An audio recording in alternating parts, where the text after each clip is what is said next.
Picking a camera system these days can feel like choosing a life partner.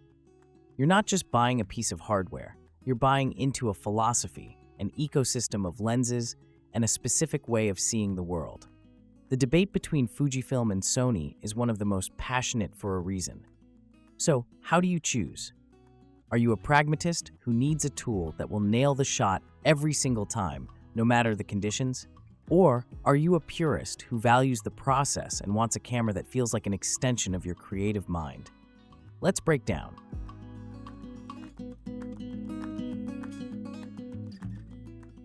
Sensor formats.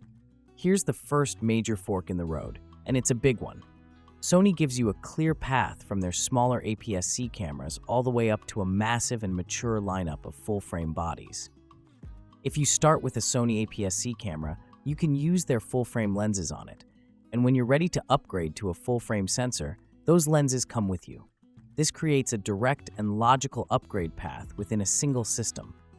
Their full-frame sensors are famous for a reason, known for incredible low-light capability and dynamic range that gives you tons of flexibility when editing your files. Fujifilm made a different bet. They decided to skip the full-frame format entirely, choosing instead to become the master of APS-C while also offering a more accessible path into the world of medium format.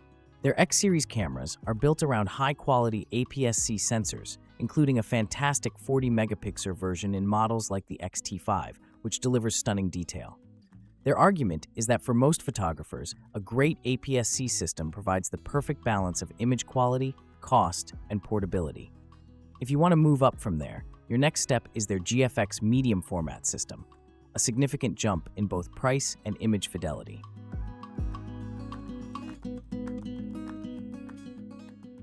Autofocus and tracking. Let's not mince words. Sony is the undisputed king of autofocus. For years, they have been at the forefront, and their latest cameras are almost unnervingly good at finding and sticking to a subject. Whether it's a person's eye, an animal, or a vehicle, Sony's AI-driven autofocus system locks on with relentless speed and precision.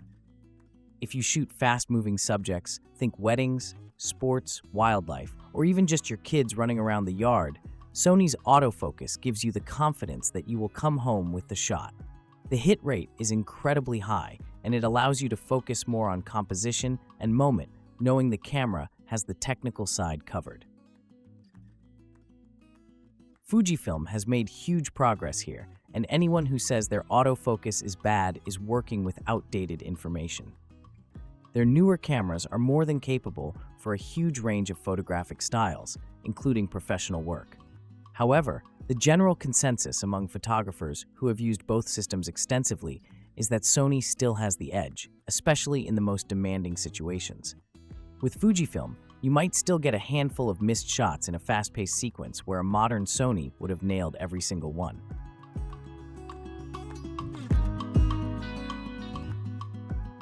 Color science and JPEGs.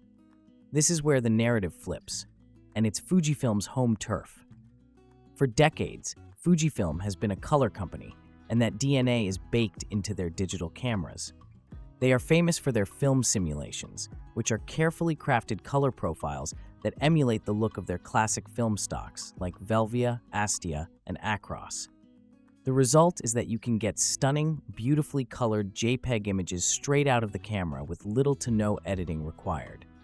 This isn't just a gimmick, it's a workflow. It encourages you to get it right in camera and saves countless hours in front of a computer, which is a massive draw for many photographers who simply want to enjoy the process of shooting. Sony's color has improved dramatically over the years, and the idea that Sony color is bad is no longer true. Their modern cameras produce pleasing, accurate colors, and their raw files are incredibly flexible, giving you a fantastic starting point for your own color grading. They also have profiles like S-Cinetone, borrowed from their cinema line, which provides a nice cinematic look for both video and stills. However, the core difference remains. Fujifilm is about providing you with a beautiful, finished look in camera.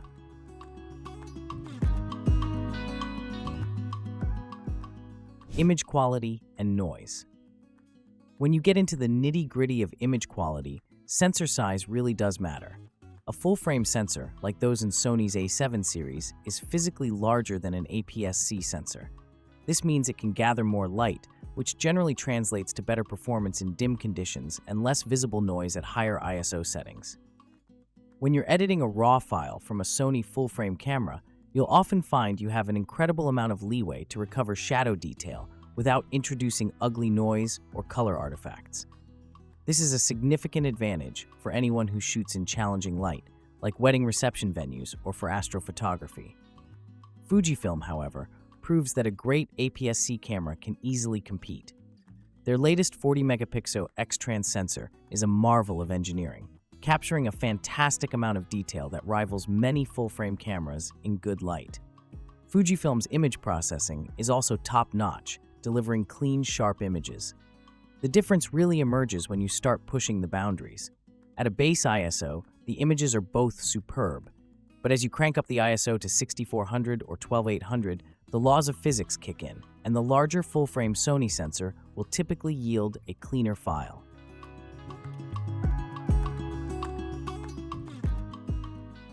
Video features. For a long time, Sony has been the obvious choice for hybrid shooters who need a camera that excels at both stills and video. They have poured resources into making their Alpha series cameras into video powerhouses, offering features like 10-bit internal recording, advanced color profiles, and crucially, that market-leading autofocus that works just as brilliantly in video mode. Furthermore, Sony has been better at managing things like rolling shutter, warping, which is that wobbly, jello-like effect you can get when panning the camera quickly. From vlogging-focused cameras to high-end models ready for cinematic production, Sony's lineup is built for the modern video creator. Fujifilm is no slouch in the video department. Their high-end models also offer professional specs like internal 10-bit recording and F-Log for color grading, and you can absolutely produce beautiful cinematic footage with them. Their film simulations can be applied to video as well, giving you a unique look without needing to grade. However, video can sometimes feel like a secondary priority compared to the stills experience. While their video autofocus has improved, it can sometimes be less decisive than Sony's, and you're more likely to encounter noticeable rolling shutter on some models.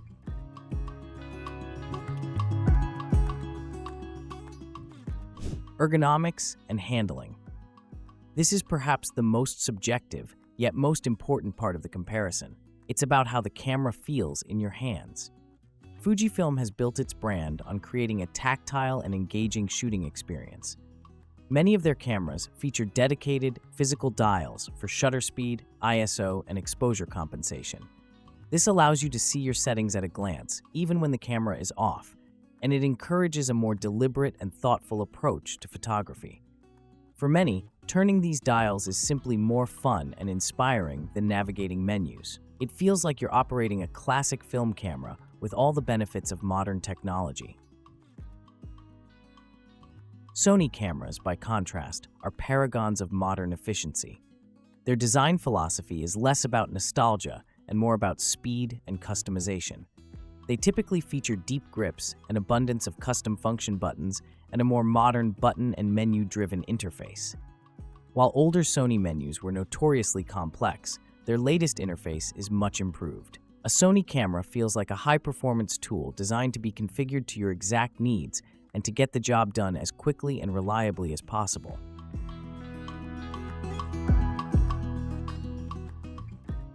Price and value.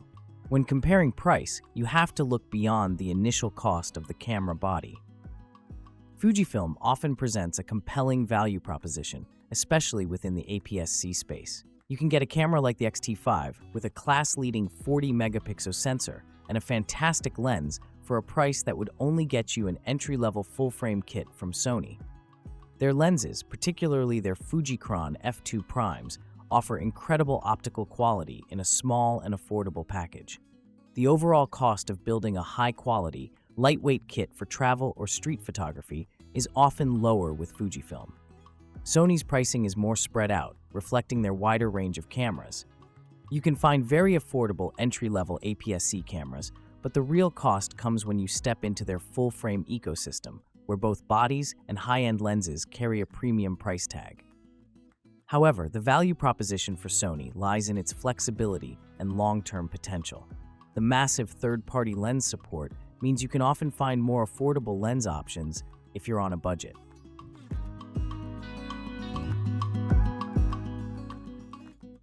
Best fits by use case. Let's distill this all down. Who should buy a Sony? If you're a professional or serious enthusiast who shoots action, events, or wildlife, Sony's autofocus is a game changer.